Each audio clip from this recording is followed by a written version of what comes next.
ನಮಸ್ತೆ ಸ್ನೇಹಿತರೆ, ಇವತ್ತಿನ ವಿಡಿಯೋದಲ್ಲಿ ಹಾಗಲಕಾಯಿ ಹುಳಿನ ಮಾಡ್ತಾ ಇದ್ದೀನಿ. ಇದು ಕಹಿ ಬರದೇ ಇರೋದು ಹೇಗೆ ಅಂತಲೂ ತಿಳಿಸ್ಕೊಟ್ಟಿದ್ದೀನಿ. ಮೊದಲಿಗೆ ನಾನಿಲ್ಲಿ 2 ಹಾಗಲಕಾಯಿನ ರೌಂಡಿಗೆ ಕಟ್ ಮಾಡಿ ಅದರದ್ದು ಬೀಜನ ತೆಗೆದು ಒಂದು ಬೌಲ್ಗೆ ಹಾಕ್ಕೊಂಡಿದ್ದೀನಿ. ಆನಂತರ ಅರಿಶಿನ ಪುಡಿ ಉಪ್ಪನ್ನ ಸೇರಿಸ್ಕೊಂಡು ಅದು ಮುಳುಗೋಷ್ಟು ನೀರನ್ನ ಹಾಕಿ ಈ ರೀತಿ ಮಿಕ್ಸ್ ಮಾಡಿ 10 ನಿಮಿಷ ನೆನೆಯೋಕ್ಕೆ ಬಿಡ್ತೀನಿ. ಹಿಂಗೆ ಮಾಡೋದ್ರಿಂದ ಕಹಿ ಹೋಗುತ್ತೆ. ಇವಾಗ ನಾನು ಒಂದು ಈರುಳ್ಳಿ ಹಾಗೆಯೇ ಅರ್ಧ ಹೋಳು ತೆಂಗಿನಕಾಯಿನ ರುಬ್ಬೋದಕ್ಕೆ ಹಾಕ್ಕೊಂಡಿದ್ದೀನಿ ಮಿಕ್ಸಿ ಜಾರ್ಗೆ. ಅದ್ರ ಜೊತೆಗೆ 2 ಟೊಮೊಟೊ, 1 ನಿಂಬೆಹಣ್ಣಿನ ಗಾತ್ರದಷ್ಟು ಹುಣಸೆಹಣ್ಣು ತೊಗೊಂಡಿದ್ದೀನಿ.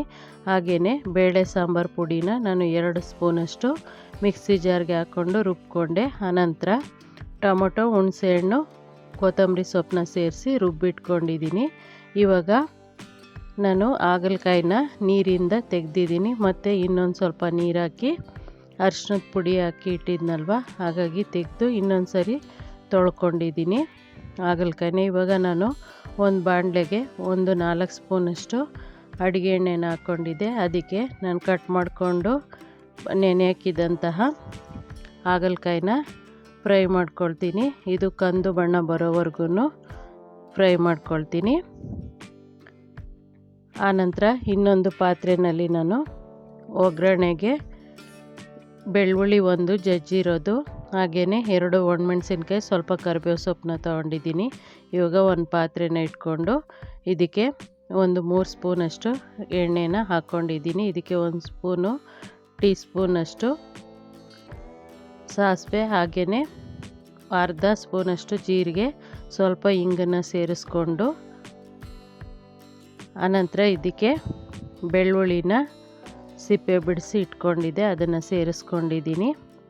ಬೆಳ್ಳುಳ್ಳಿ ಸ್ವಲ್ಪ ಬೆಂದ ನಂತರ ನಾನು ಇದಕ್ಕೆ ಕಟ್ ಮಾಡಿ ಇಟ್ಕೊಂಡಿದ್ದಂತಹ 2 ಈರುಳ್ಳಿ ಉದ್ದಕ್ಕೆ ಕಟ್ ಮಾಡ್ಕೊಂಡಿದ್ದೀನಿ, 2 ಒಣಮೆಣಸಿನ್ಕಾಯಿ, ಸ್ವಲ್ಪ ಕೊತ್ತಂಬರಿ ಸೊಪ್ಪನ್ನ ಸೇರಿಸ್ಕೊಳ್ತೀನಿ.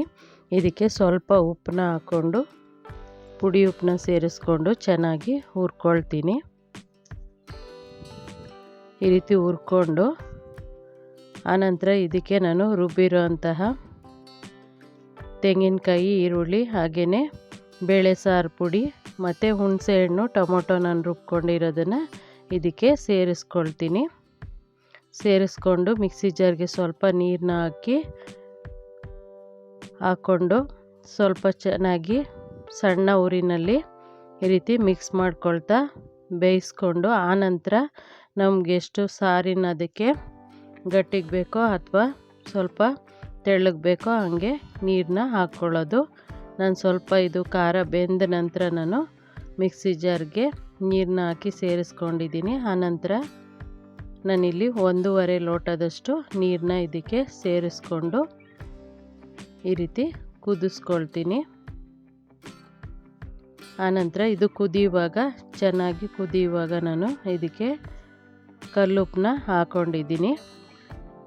ನೋಡಿ, ಇನ್ನೊಂದು ಬಾಣಲೆಯಲ್ಲಿ ಹುರಿತಾ ಇದ್ನಲ್ವ ಹಾಗಲಕಾಯಿ, ಇಷ್ಟು ಚೆನ್ನಾಗಿ ಕಂದು ಬಣ್ಣಕ್ಕೆ ಬಂದಿದೆ. ಇವಾಗ ನಾನು ಸ್ಟವ್ನ ಆಫ್ ಮಾಡ್ಕೊಳ್ತೀನಿ. ಹಾಗಲಕಾಯಿ ಹುರಿತಿರೋ ಸ್ಟವ್ನ ಆಫ್ ಮಾಡಿ ಆನಂತರ ನಾನು ಕುದೀತಿರುವ ಸಾರಿಗೆ ಇದನ್ನು ಹಾಕ್ಕೊಳ್ತೀನಿ.